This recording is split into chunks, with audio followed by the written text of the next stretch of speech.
The Four Leaf Clover podcast is sponsored by Planet Celtic.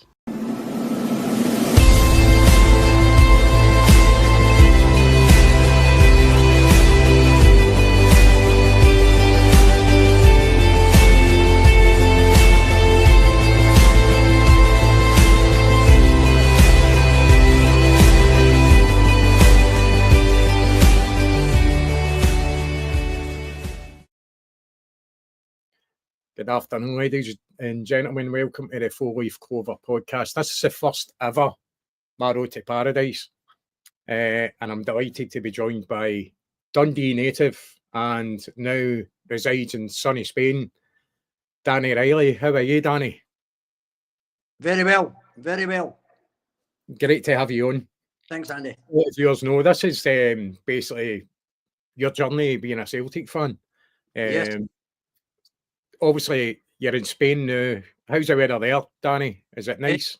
Today it's about windy, but it's 21 degrees. Aye, good stuff. Good stuff, mate. I wish it was like that here. So let's start for the very beginning, Danny. Obviously, born in Dundee. Let's get a wee bit of your history, like your parents and grandparents. Were they for Irish descent, I take it? Yeah. They were my great-grandparents were Sligo. Did the family tree, and it was Sligo for the family tree. And I could remember my great-granny being in Dundee when I was only a wee boy, going up to see my gran on a Sunday after Mass. Mm-hmm. And obviously, no great memories of that, but through my father. The dad obviously was a big Celtic fan and carried on from there. Aye, obviously Dundee having a kind of Irish background now with Irish immigrants. Obviously Dundee United at first been called, or going to be called Dundee Hibernian. Dundee Hibernian, played in green. Obviously the last few seasons we've seen the throwback to them getting back to a green jersey and respect for that and the Irish culture that they came from.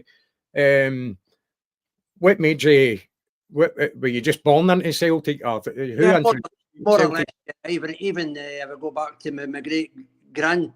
And my father used to tell us that she would have a set of rosary beads over an old radio battery type thing, and she'd be praying every other week to play. That was and it was sort of just following through my dad. And then obviously the Dundee Celtic Supporters Club in Dundee, which was formed in 1947, the year I was born, was a big part of me following my dad on the bus there. And to this day, Aye. I know you ended up in Lochee, which is a well-known kind of Irish area, Dundee, but you weren't born in Lochee, weren't you? You moved there, but were you about 14 when you moved there? I was born in the Overgate, which was right in the heart of the centre of Dundee. Yep. But they started to demolish the centre part of Dundee in the early 60s, and we were obviously moved, and we went to a place called Dryborough, which was in Lochee, outskirts of Dundee, Charleston, Potter's Lawn. And obviously there was a massive Celtic contingent through the Irish, Yep. So which, do you remember your first memories of Celtic? Not necessarily your first game, but your first kind of knowledge of this team that you knew other people loved and without you knowing at that time, but something you were born into or going to grow up. Probably maybe 10-year-old, 1957, when Celtic beat Rangers 7-1. Right. That resonated a wee bit, you know what I mean? Still at primary school, but obviously my father had a big part of this, because he followed them way back, and from there to secondary school, and then used to go to the games with my dad on a Wednesday. You would go there, the bus would leave from Shore Terrace in Dundee, and I think it was something like 5 bob. Aye, I bet you the journey wasn't as quick back then as it is now. Obviously, the transport didn't happen as quick as it did, and the roads weren't as good, were they? Certainly weren't, and a trip to Celtic Park of these days was probably 3 hours. 3 hours? It's a big commitment, and even obviously, cost of living back then as well, much into following Celtic from Glasgow. You're correct in saying if my dad was going to one of these games, he'd have to take a half day of his work. Is that right? Aye. Yep. That's crazy when you think about it, innit? You know, it's probably taken for granted nowadays as well. When you think about it, you know, it's so much easier to get to football, and it's so much easier to follow football now as well. Obviously with the internet, and you know, you don't miss a thing. You'll probably notice that with yourself being in Spain. I never missed a game here. Never. I mean, how long have you been out there? Did you say 17, 18 years? 18 years next week, actually. So probably when you first went out there, even though the internet was gone, it probably wasn't as good as it is now. So, you know, the fact that you can see so much nowadays, as you said, you don't miss anything. But probably when you first went out there, it must have been difficult to kind of keep track and keep up with news, with what was going on at Celtic Park. Well, Andy, you know, but there was bars, even in 2007, there was bars here, particularly the one that we've got now as our club, which was Pradise Point. Yep. Even known in those days as showing the games. Mm-hmm. So, I mean, there wouldn't be, and there were loads of Irish bars out here, the Bog Road and other ones to say, that were showing the games, you know. Mm-hmm. No, but like you say, now it's 10 screens in some of the bars, you know.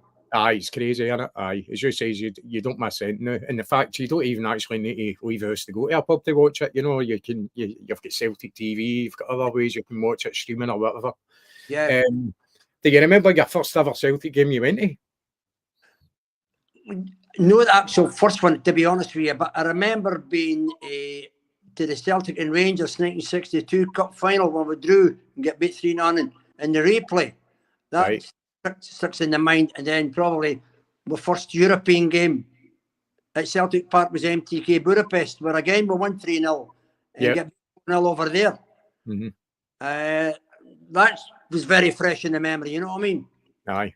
Little did we know that what was turning the corner in 66 and 67, you know? Exactly, aye. Well, obviously, Jock Stein comes in 65, so he the club as a player. He'd been away, I think he was in charge of youths, wasn't he? And he went away and kind of earned his kind of managerial kind of apprenticeship at other clubs like Dunfermline and Hibs. Yep. And Celtic bring him back in, and really, probably he's the first manager at that time to have total control of the team, wasn't he? Because no other manager necessarily picked a side before him. Yeah, so well, Kelly done that in these days, you know. I mean, McGrory been there other years, but Robert Kelly had to say. That's it, aye. So he had overall control of the team. So that's where you start to see the influence of Jock Stein's mind and the way he wanted football played. Yeah, it was before see, at that time, could you see a noticeable difference for when he came in 65 to the change of play in Celtic and the whole positivity and the way they wanted to play? Is it entertain, score goals and entertain the fans? Yeah, definitely. I mean, when you're seeing Jock Stein's influence on the likes of Bobby Murdoch for playing from maybe in an outside position to putting him in at right half, you know what I mean? Aye. And then the likes of Jimmy had a lot more freedom, and Lennox and Stevie Chalmers coming through the middle as well, you know. I mean, it was just an abundance players. They were good players, but he just made them great players. Aye. So then, obviously, 2 years later, we're in the European Cup final, 25th of May, 1967. Where were you on that day? On that day, I was actually in Dundee. I did obviously have the money in these days to go to the final. I mean, I just watched it on the television in my parents' house. You know what I mean? We had a few of my dad's pals and that. I think my dad managed to get a barrel of beer for somebody he knew and got a couple of pints there and all. But as I say, it was a memorable day, but one that we went into that final hoping you would win, but against Milan, you know what I mean? Against Celtic were quite clearly the underdogs. But as it turned out on that day, they absolutely battered Inter. It could have been a lot more when you think about it. Milan had to go one up and then were basically quite happy at that. They were just sitting back on that. But I don't really think they had a choice because, as I said, Celtic absolutely battered them. It was probably the most convincing 2-1 victory I think there's ever been. Yeah. I mean, Sarti, some of the saves he made in that game was just unbelievable. You know what I mean? And it could have been 4-5. You know, but the great belief I think was that Stein installed in the players. You know what I mean? Even going 1-0 down. I don't give up. You know, he knew the ability the players had.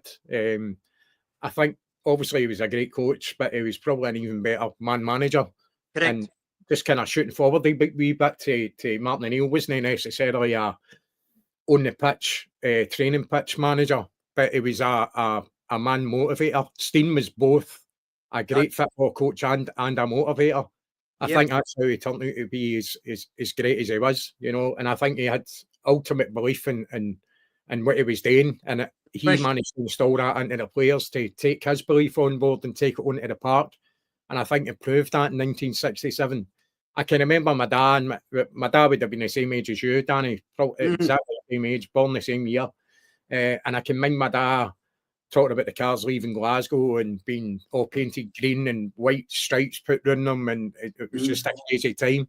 I think he actually watched the game in his neighbour's house. I don't think he had a TV at the time, as far as I remember.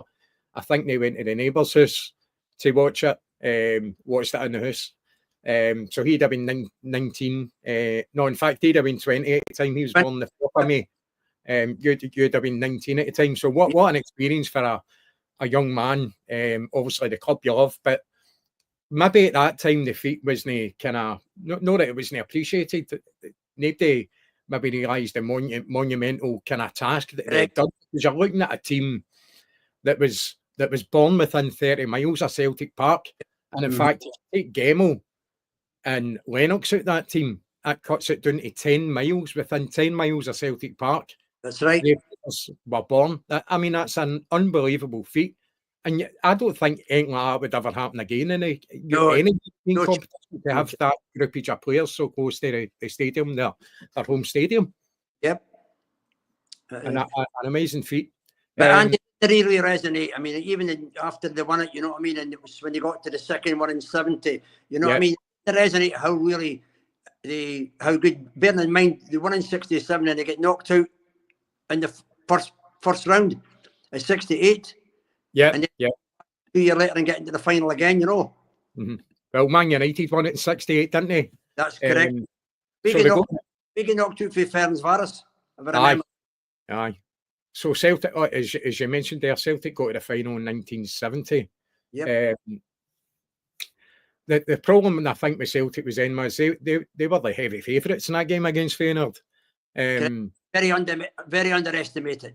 Aye, I think Dutch football wasn't really known about as not as much. They were a very, very good team, as it turned out in that final. Gemmell scored after 30 minutes to make it 1-0. They equalised and it actually went to extra time, and then they get the winner in extra time. I think Big Yogi kind of missed an opportunity. He had a chance in the final. That's correct. Andy, I think the problem, apart from going into the final, is that we beat Leeds out of 2 ties. I was just about to bring that up. A really good Leeds team at that time as well, you know, to beat them. So, Everton both games on Elland Road, and believe it or not, when Josh Connelly scored that first goal, I missed the goal because I turned around to speak to a friend of mine because it was in the first 5 or 6 minutes. Yeah, I missed the goal, and I didn't see that because obviously didn't get the repeats in those days, you know, and it was a long time. So, but they won at Hampden was just pandemonium. The crowd, you know, and Bremner scoring first. Aye. Was he? I heard he was actually a Celtic fan, Bremner. Is it? Do you know if that's true or no? I've heard that for a lot of people. He leaned our way. I think he was born in Stirling. Right. And I think he leaned very much. He leaned our way. I mean, there was quite a few. Eddie Gray as well. You know. That's right. Aye, a Cashmilk boy. Aye, him. Correct. Right. Eddie Gray, aye. So us beating them, but the thing was that Feyenoord had actually hammered AC Milan. Yep. There, and I think we just took the feet off the pedal a wee bit there. You know what I mean? To start with. But no, they were a classy side. Aye, I think that's what went against us. The fact that we probably performed better being underdogs. The fact we were favourites there against a team we didn't really know much about, to be honest with you. And as it turned out, when Feyenoord won that European Cup, they've not won any. A bit like us, they've not won it again since. That was their one and only victory in the European Cup. Obviously, at that time, you know, you still had some Lisbon lines in that side, but as time goes on, kind of getting into the early 70s, you're starting to see the kids coming through, the Quality Street gang of Quality Street kids that were known as.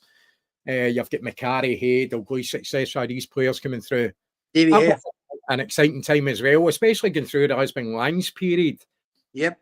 And obviously they were heroes, but they're starting to kind of drift away, and you're going to have to bring through young talent. And I think that's what Celtic done very well at that time. You never really done it. You couldn't go and bring players in. You had to use your youth system. Right. How exciting was it as a fan? All right, disappointing that you've lost the European Cup final, but the second one was within 3 years that the club's got to. But you're also seeing young talent coming through, kind of exciting talent. Like the players I mentioned, McCarry, Douglas, etc. That must have been an exciting time as a Celtic fan as well. It was, Andy. You know what I mean? George Connelly was an exceptional player. I mean, one of the probably most underrated players ever put on a Celtic jersey. To be honest, he was just an incredible player. You know what I mean? And you had the likes of Paul Wilson and Davy Catanack and guys like that made up the team. You know, but I mean, they were just an exceptional bunch of lads coming through. I mean, and they proved it where they went. They did, certainly. Aye. Just talking about George Connelly there, he retired very early in his career, didn't he? Did they just get spun up with football altogether? Did they just lose all interest in it? And I think he was a troubled kid, to be honest with you. I read his book, you know, and obviously his book was quite honest. And he lost his way.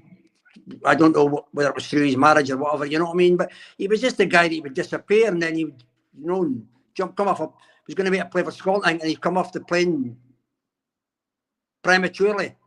Yeah. You know, and but he was an exceptional player. I mean, I seen him as a 15-year-old coming on the park. I think Celtic were playing a European tie against, I think it was Dynamo Kiev or something. And he walked right around the park, kept the ball up all the way around, and it never touched the ground. Just an exceptional player, you know what I mean? A real waste of talent.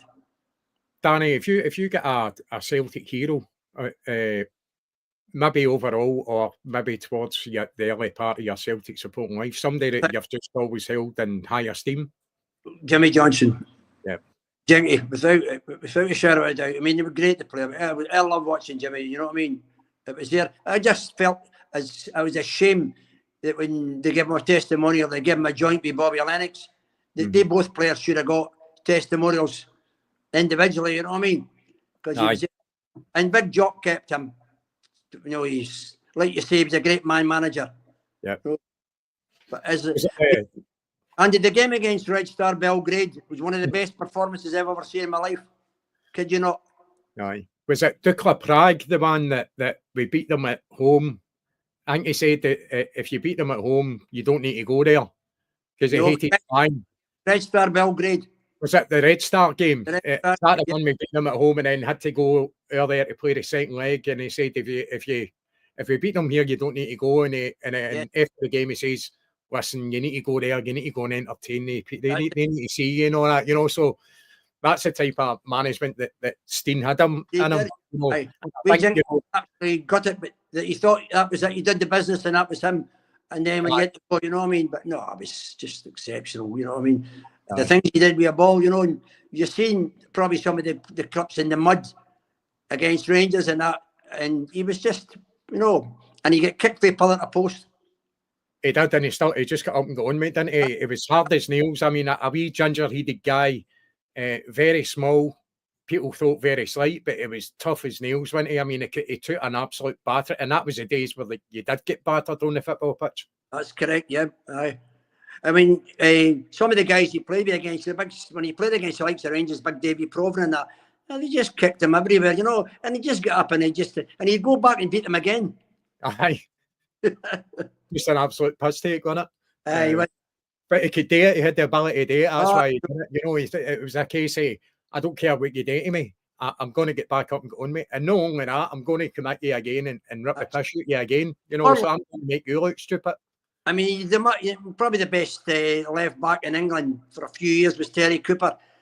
And you hear the stories about some of the Leeds players shouting, kick him, Hunter. And he says, I would, but I can't get near him. I can't get near him.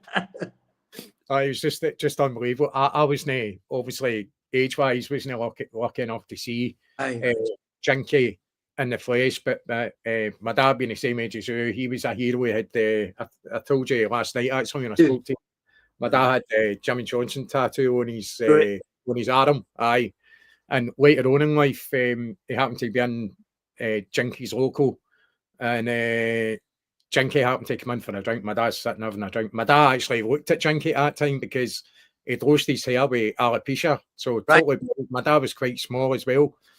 And he asked Jinky if he wanted a drink. And he says, aye, son, aye, I'll take one. But I'll not be able to get one back. He says, don't worry about that.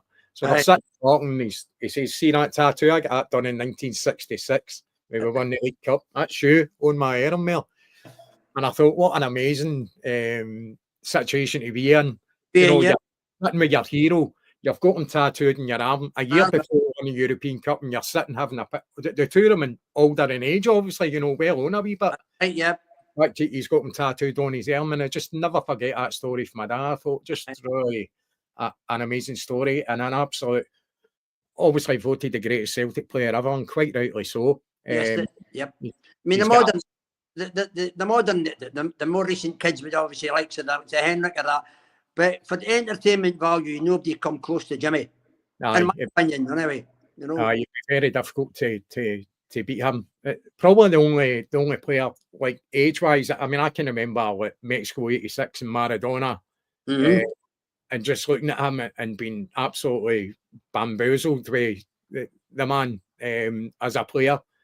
But you look at Maradona and you go, you can see a lot of traits of Jinky in there as well. You know, and Messi as well. Lionel Messi the same. You know, he's diminutive, quite small, but gets up, dusts himself down, and they go again. Just individual sheer brilliance. You find that with guys that are small in stature, that they've got a right toughness about them. Just as you mentioned there, you've got Jinky, you've got Maradona, Messi, all players very skillful, very small. Okay, but a small centre of gravity. But just up and go on with it. You never seen Jinky rolling about. Very seldom, unless he was really badly injured. Maradona was the same, get up and go on with it. And you've got Messi as well, who anytime he took a kick in, he just got up and go on with it. It's exceptional. Just put some comments up here. So this is we got a lot of regular viewers on here, Danny. So they're just tuning in and saying a wee bit. So it's always good to try and include them in there. Yeah. Were you part of a supporters bus in Dundee? Was it the one out of Lockheed you used to leave for then? Yeah, probably in the 70s. There was a publican there called Al Divers, and he was a scout for Celtic way back. And a lot of his family were from Glasgow. Al was there, and he had a pub in Dundee, and the bus left from there every game. There was a bus left there, you know. Could be 14-seater some weeks, and they maybe midweek people will be working the Saturday bus, maybe be 52-seater, you know what I mean? Yep. But there I was there, and then obviously there would be buses. But I mean, there was a lot of buses left from Dundee way back in the day, you know what I mean? Celtic club, then there would be obviously individual pubs that had their own buses, you know. Yep. See, just moving away from the 70s into the 80s here, starting to get into kind of the early part of my year. I probably remember maybe about 82, 83-ish, the first kind of Celtic games that I remember. Guys like Nicholas, McStay, Burns obviously was already in there. He was already established in the team. Nicholas goes away to Arsenal. You've got Judas there as well. And I know I don't really want to talk about him much, but as time goes on, we'll talk about him. I just want to touch on 86 Love Street. I was there. I can remember being there with my dad as a wee boy in the enclosure at Love Street, actually just behind the Celtic dugout, but along towards the end.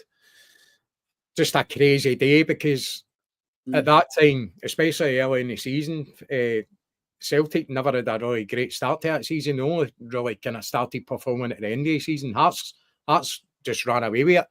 Yep. I don't know how much were you actually at the game that day? Were you watching it up? Andy, talk about you of little faith.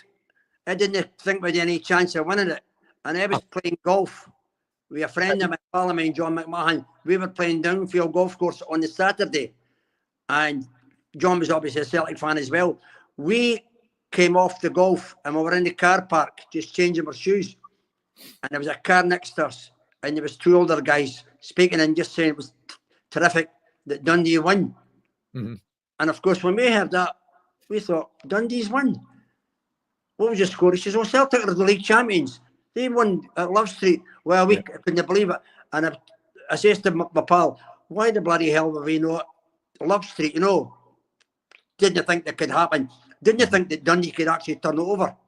And it was a friend of mine that actually scored 2 goals, Albert Kidd, which was even better because he was a Lochee boy. Mm-hmm. Aye, Celtic fan. See, the thing with that, Danny, obviously Celtic had to score a barrel load in that game, but also Hearts only needed a draw. That's correct. In that game, Dundee never really had anything to play for. Apart from Albert Kidd, who came on and scored 2 goals, you had Tosh McKinley that played in that game for Dundee as well, who play for Celtic, you know, obviously a big Celtic fan, so that must have been a huge day for him. Yeah. I can remember, obviously, going there. I didn't realise the magnitude of the task at the time. It's not you kind of get a bit older and realise you've been to an absolutely historic event in your life and the whole life of the club. That was just a great day. That I'll never ever forget that. A memory that's just etched in my mind. I'll never leave. And as we go on, we're getting into the centenary season as well. You know, very special time for the club. Soonest is already in at Ibrox. Marlborough had brought him in, and then David Murray takes her. But the Mo Johnston, when apparently was going to sign for Celtic, and Big Caesar's pictured with him when he's holding the Celtic tap and that, or he actually had it on, I think, if I remember right. I think it was after the Scottish Cup final, wasn't it? Aye, it was. Obviously, he'd been to France, so they got him back. And you think this is great because he's a fantastic player for us. But obviously, the Huns come in with an offer that he can't refuse, and for some reason, he decides that that's a great decision to make, you know, for an ex-Celtic player to go to Ibrox to play, especially being such a good player as he was at the time. Mm-hmm. There's probably no point in asking you how you felt about it, but can you remember that time and probably in disbelief that this move actually happened? Well, and I was at the cup final that day, you know, when he had there and he's at the scarf up there, and honestly thought things are only get won the cup, and then he's coming the following year, which he was, and he was a great player, you know what I mean? Did Watford and that, but couldn't believe it. And I thought, how could, of course, there was a big Rangers influence with Bill McMurdo, you know what I mean? Being the agent, and obviously he was the link, and it was there. It was beyond comprehension that he would go there. Mm-hmm. You know what I mean? But there, and then he actually went on and scored against us a few times as well. And big goal he scored.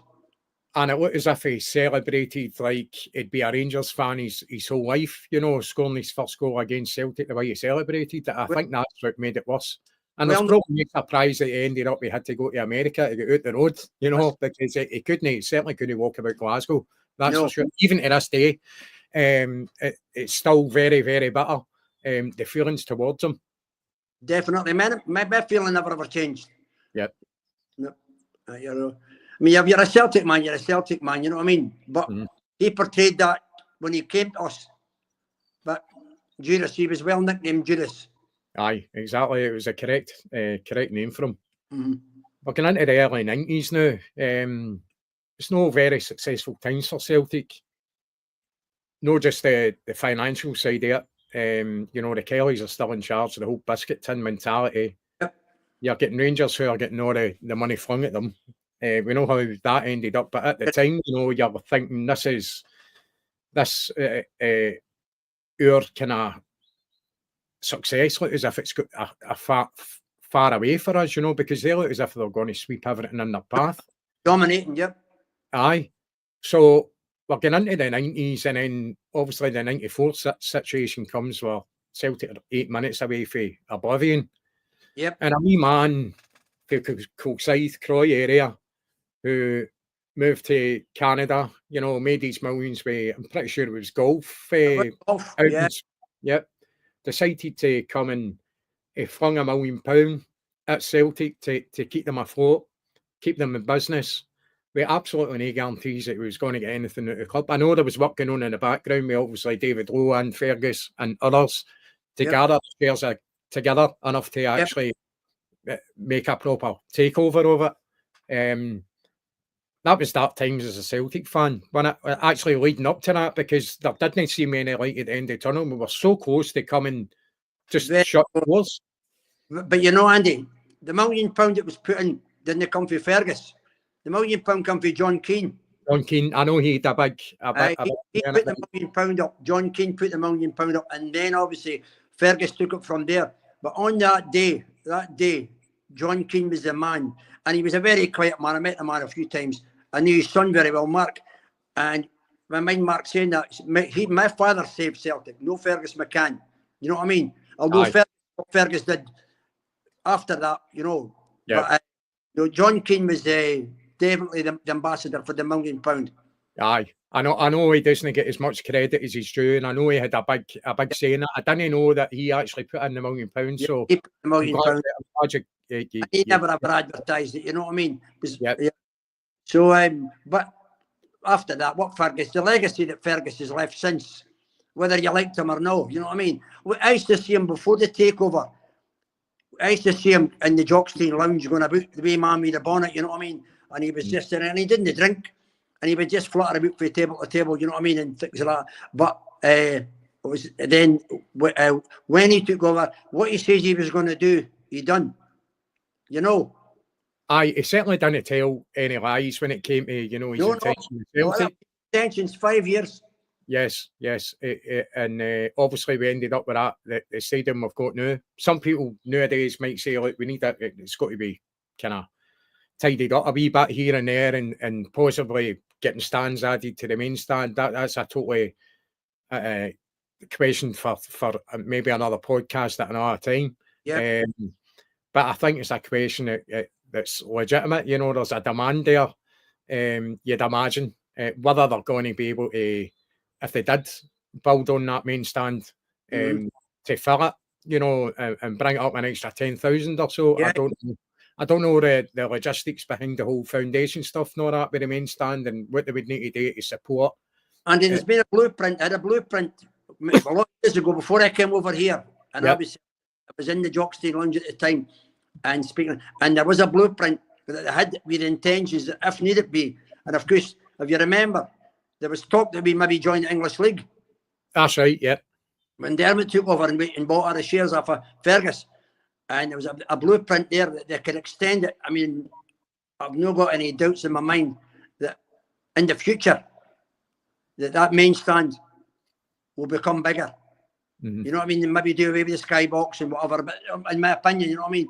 But certainly been at the back of the mind for a long, long time. Just gone for, obviously when Fergus came in, we stopped to 10.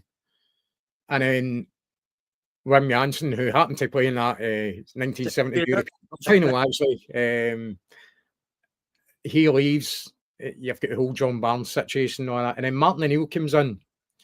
And I just posted something on Twitter just yesterday. And it was a 6-2 game on the 27th of August, 2000. Martin O'Neill's first game against them. And we absolutely smashed them 6-2. Yep. And if you actually, anybody that's want to see this footage, although I posted it on our YouTube as well, you'll get it on Celtic. It's done a Celtic TV unique angle. So there was unique angle tapes being done at that time in 2000. It's actually very rare footage because you're seeing that 6-2 game for a totally different angle. And plus the fact you're getting a whole different perspective for the atmosphere as well. We knew it was a great atmosphere, but this really soaks it in. It pulls you out, gets emotional.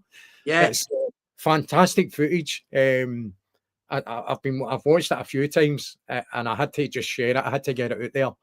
So that's had a really good response, and that's what you're getting when Martin O'Neill comes in. You're getting results like that, but you're also getting a feeling that we can do something here, because we were up against a very strong Rangers team at that time. Exactly. And we know exactly why they could afford to bring money. You know, we couldn't compete with that, really. We're just trying to get back on our feet. We've just built a stadium. Fergus was doing things the right way. He had a good vision of the future. Good vision, yep. So Martin O'Neill comes in at that time. We started really, I think we won the we won the treble that first season. Sure. His first season, he wins a treble. And he goes on, he gets us to Seville. Yep. Let me just touch on Seville, Danny. Obviously, you've seen 2 European Cup finals. This is a UEFA Cup final before it was the Europa League. That's correct. How did you feel about Seville, obviously leading up to it? Did you? Andy, were you scared or worried about it? No. The way we progressed in that tournament, beating Blackburn and beating Liverpool. Yep. By the time that realism kicked in, that we could win this. We'd never heard of Mourinho. We knew Porto was a good side, but we'd beat some good sides on the way. So Seville, to me, and to be honest with you, if Bobo doesn't get sent off, I think there was a chance that we could have won that. Yeah. You know, just a bit of recklessness in the extra time. You know. But it was an experience that'll take us to my grave. Did you manage to get to Seville, Danny? Yeah, I was very lucky to get my wife, my son and my daughter. We were all there. And we were there to get tickets through the Jock Stein lounge, you know what I mean, and whatever, you know. But it was just incredible. Absolutely. The fact that I hadn't got to any of the 2 finals prior to that, you know what I mean. The financial situation then changed completely. Yeah. By Seville, you know. But I've never felt so happy getting beat. Aye, it's pride almost, isn't it? You know, you're proud of the club getting there and actually putting on a really good show. But then you've got the fans, which is absolutely unbelievable. And we've seen all the pictures since. They've made kind of prints out and all that, you know. Aye. There's no better sight in the world than Celtic fans following their team. That's just correct. the images are amazing. I actually felt sorry for Henrik Larsson that day to score 2 goals and come out a loser, you know. And he obviously went on to win the European Cup with Barcelona. And I was never so happy for somebody to win the European Cup than Henrik Larsson, a man that really deserved to win a European trophy. So I was delighted. I wish he'd won a European trophy with us, obviously, but I think he did. I think he got interviewed and asked him what we'd rather won. And I think he said he'd rather won the UEFA Cup with us. Aye, yep. Yeah, and he had a big contribution to play in that final when he won it, coming on as a sub. Yeah, he totally changed the game. And Terry on me actually said that Barcelona didn't win this cup. Henrik Larsson won this cup. That's the effect he had. And obviously went on to play for Manchester United as well. For the short period of time, that's right. But Andy, and they've been over here in Spain talking to Barcelona supporters, you know what I mean? Yep. Even you mention Hendrik's name. You see this, it lights up. You know, guys, as I say that, I mean, he was a player that was, again, for a short period of time. But his contribution, I mean, and Ronaldinho said that. He says that Larsson was a fantastic player. I think, you know, obviously that's the effect he's got because we knew his quality was always there. It was always doubted because he played in Scotland. Correct, that's right. Noses up at it. Aye. We a phenomenal record, but an absolutely super player. I actually thought we were really lucky to get 7 years out of Henrik Larsson. The fact that obviously paid well, but even then, he could have quite easily walked into any side in the world. Any side, definitely. He felt comfortable at Celtic. You know, he was in a good team as well. He had a good manager. But the fact we got 7 years out of him, I think we're really, really lucky to have that. So, really, for that Martin O'Neill period, probably the last 25 years has been total dominance. Total domination, yep. But you can fling in another 9 in a row in there as well, obviously, for our second 9 in a row. the way you see Rangers fans going on about we're going to get back to where we belong, and it's like where exactly is that? Because apart from the 90s, have they actually dominated any era when you think about it? Because you've got the 60s, Celtic done 9 in a row. That era, 60s into the 70s, and then later on, getting into the 80s, you've got Aberdeen, Dundee United, who came in were quite dominant in that stage. Both Celtic and Rangers found it quite difficult to match them at that time. In fact, at that time, Rangers were actually finishing 5th now in the league, So really, the whole period of dominance basically comes down to an era of the 90s.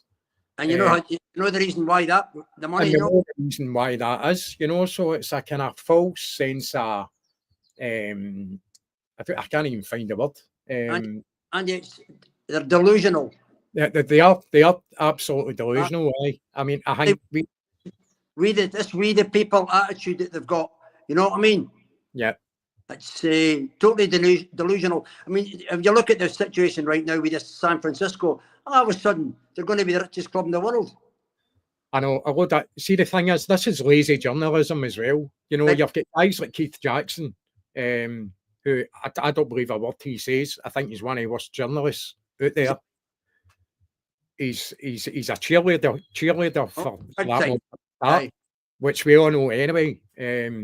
And there's a reason why people don't buy newspapers anywhere. They rather go to YouTube and watch fan media. And I don't mean that that's us, but there is podcasts out there, real fan media put really, really good content out. I think we do as well, but there's a lot of journalists involved in kind of Celtic podcasts, so you get some good information. It's instant now.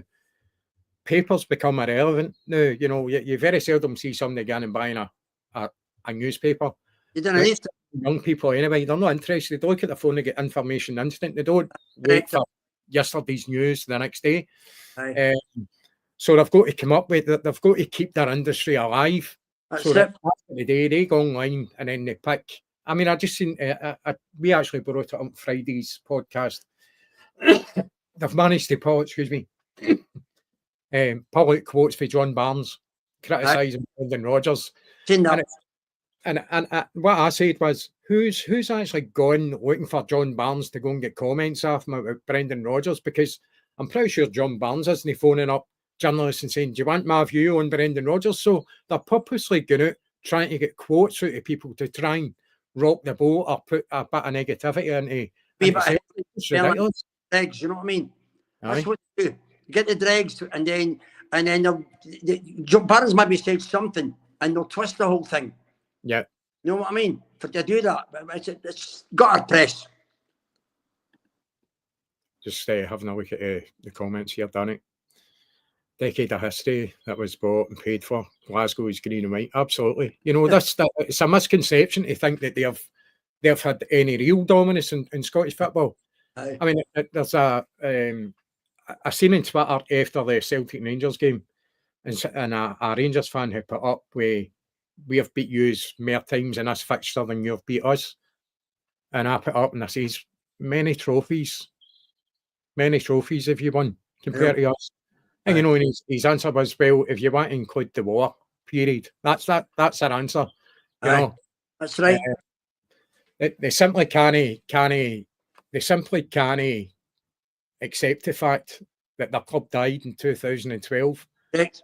That they're a separate entity, and it's this whole thing. Well, UEFA recognises your trophy count and stuff like that. It's just everything's getting just swept away as if that didn't happen. We didn't see this happen. If we get relegated, no, you didn't.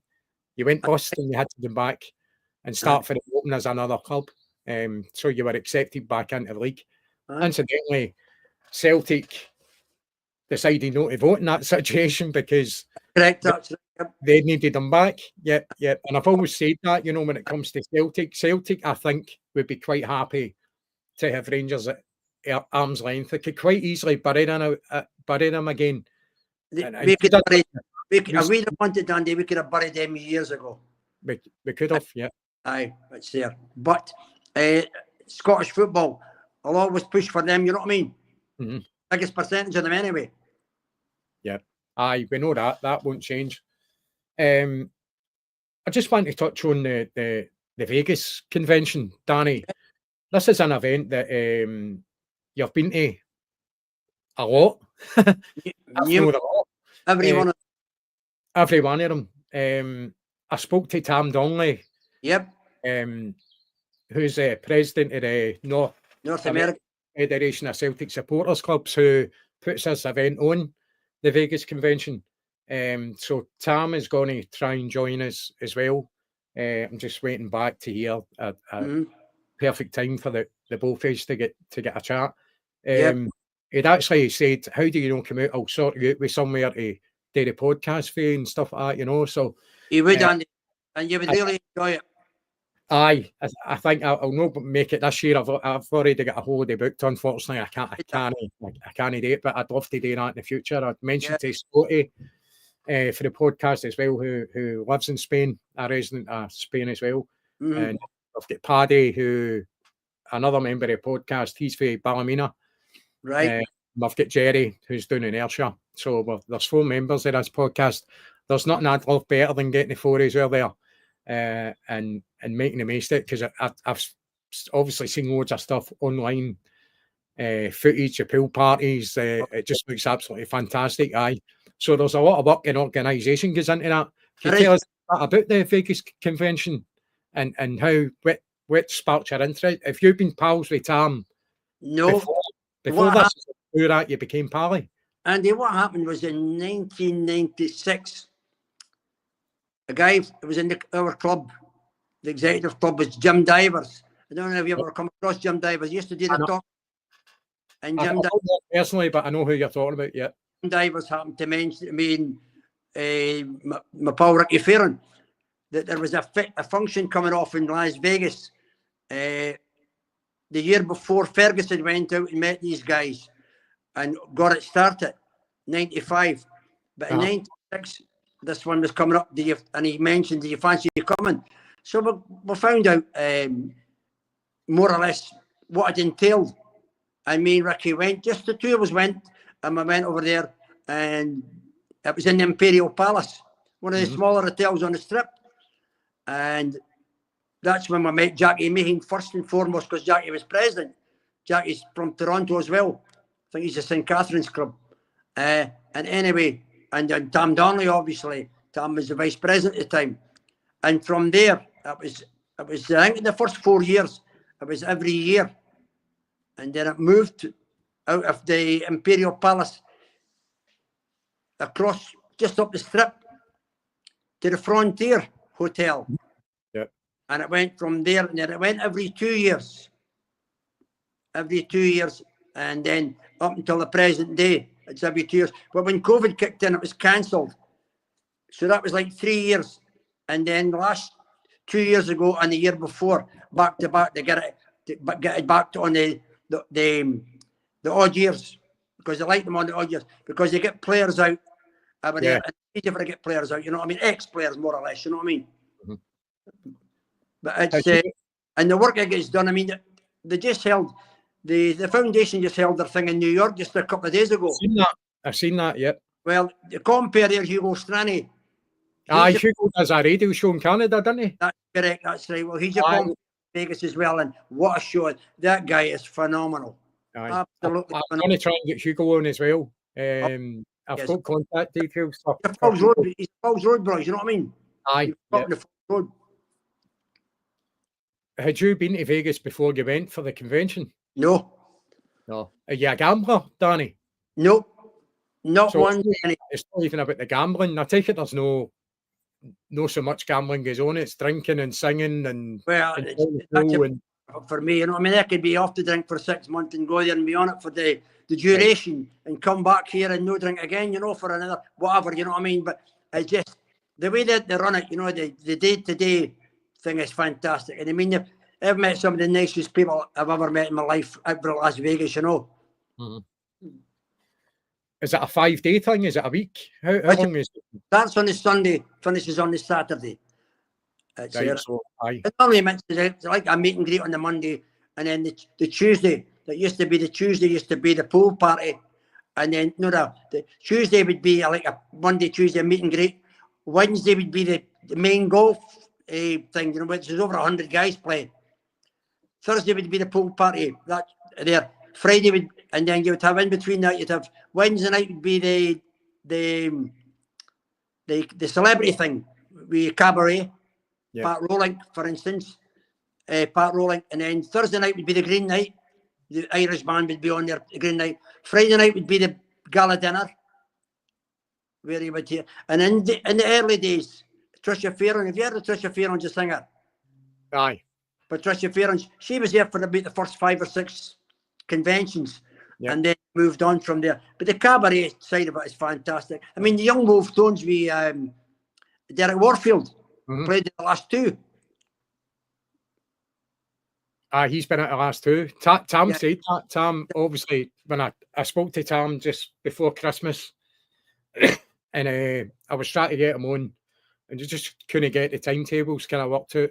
I've been in contact with Tam again. I'm going to try and get him on to talk about it. It'd be good to maybe get you on with Tam and have a chin while I get the 2 on at the same time. Maybe good.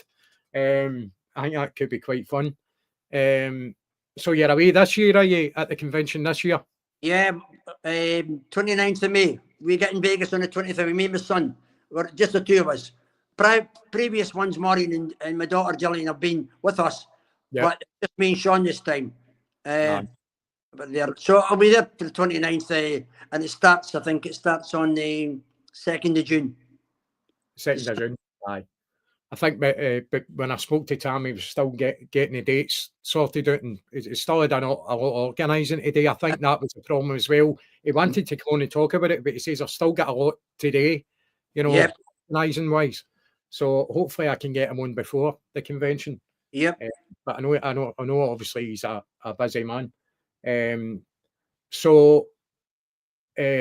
was I going to say? Actually, my mind's just totally wandered. Just going on to Celtic again, Danny. Looking ahead to the future of Celtic, and obviously the position we're in, with absolute dominance of Scottish football, a slight improvement in Europe as well. Yep. Where do you see Celtic in the future, in the coming, let's say, the next 5 years? Are we on the right trajectory when it comes to, are we just going to continue to dominate?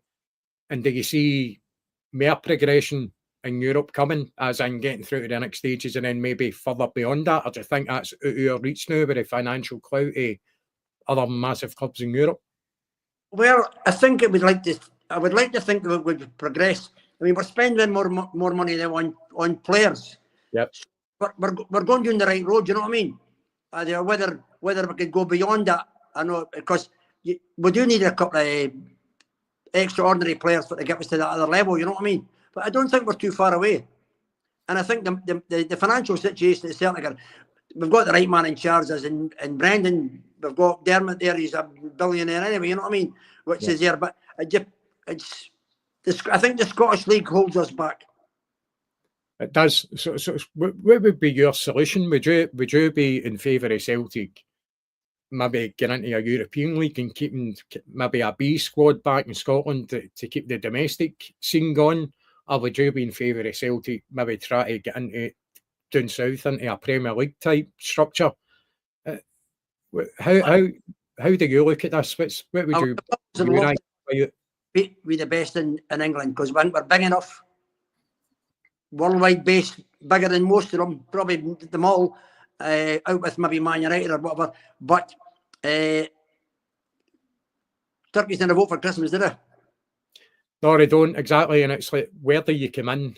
At what level do you come in? But obviously, if you're getting the riches, what they get in the Premier League, you're attracting a different kind of player. Players look at then Celtic as being, all right, look at the place I can play. Might take you a while to get into the Champions League, but I think with the financial clout you would have, the fan base, the attraction, you could attract the top players. Yep. You could guarantee that stadium's full every single game. So you could rebuild that. You could add tiers to it if you really wanted to. Yep. And it was back in my mind over the years, and that Dermot Desmond obviously thought you could maybe push and get us into that Premier League, even though it was dropping down first and then moving up. You know what I mean? Yeah. And that was it. When you look at how well we've played against English teams over the years, it speaks for itself, doesn't it? Even the game against Villa this year, when we went to Villa this year, I mean, we get back to 2-2, and it's only because with 3 of our best players out that you maybe got a result there. You know what I mean? Right. You know, we didn't have Kyogo at that point either. He left just a few days before that. I don't think it was with 3 players, with Carter Vickers out as well, wasn't he? Mm-hmm. And because Dane Murray on. He put Dane Murray in the last, and he kind of flogged the goal for the 4th. He did, aye. So obviously you don't want to be too kind of damaging to the young boy coming on in that situation, you know. But there was opportunities there for Celtic to put, especially when you see the way Celtic played against Bayern. You know the ability's there. Right. So you go, if we'd actually put in a performance like that against Villa, I think we'd have won the game. Yes. I definitely think we had opportunities there that we didn't capitalise on. Obviously gone to, and I always say that about Celtic, you know, that you need to start well. We lose an early game, an early goal, and we seem to do it a lot in Europe, especially away from home. You're up against it then, but there seems to be a different belief about Celtic that even if they do go a goal down, they can peg it back. Yep. Incidentally, talking about Kyogo being out, and Maida's come in and kind of covered his spot there. He's been immense this season, isn't he, Dyson Maida? And when you think about it, and I've said quite a few negative comments about Dyson in the past about his finishing, his final ball and stuff like that. Sometimes it ends up going out the stadium and that, but his improvement's been absolutely unbelievable. Would you put that down to a manager actually working with him? Is it just something that's clicked with Dyson? Yep, definitely. Rodgers has obviously seen his ability, you know what I mean? And to put him through the middle, to be fair, Andy, I thought he was more productive last week when he went back out on the side. Yep. You know what I mean? But the fact that we didn't bring anybody in, and he in the back of his mind, I would assume that he thought I could put him through the middle. He plays through the middle for Japan. Aye, and he does very well. Obviously, he played in that position before he came to us, and we put him out, on side. Obviously, very effective out that way as well. It's good to know that he can play. Yeah, both on the right, the left, and because often if it was maybe Jota on the right and him on the left, they would swap out. You'd see maybe mid-game they would swap out. It was cool him now and again they swap out just to mix it up a bit. So he can play right across that front 3. He's got a goal in him now. He's got a really good finish in him. And again, I've said it many times that you don't get the work rate out of any other player that I've ever seen in world football that you get for Dyson Maida. He's absolutely selfless when it comes to work rate. 95 minutes, Andy, and he's up there defending. Yeah, it doesn't seem to get tired, doesn't you know? It's just unbelievable. He's just unstoppable. Yeah, a fantastic asset is there. Aye. Right, so I think that's about us. Is there anything else you want to kind of talk about before we go? We've certainly covered a lot of areas. We have. It went a lot quicker than what I thought it was. I thought it would I tried to hang out the end a wee bit there to try and at least get an hour out of it. But absolutely delighted to have you on. It's been a long time coming. Been in contact for a while and just privilege. Obviously just down to us covering a lot of games. Yes. Chat it around about work and other podcasts and schedules and stuff like that. So you're the first one on my road to Paradise. As I said, I'm going to try and get Tam on. I'm going to try and get a hold of Hugo as well. It'd be good to get Hugo on for a chat. And there'll be many others on as well. But absolutely delighted to have you on as the first one, Danny. And thanks so much. Cheers, mate. Right, no worries. Right, thanks everybody. We will be back. We're not on Wednesday. We're having a break. So it's the international break. So there'll not be really that much to talk about Celtic-wise. So we will be back on Friday for our Friday focus. So See you then. Thanks again, Danny. Thank you. Take care.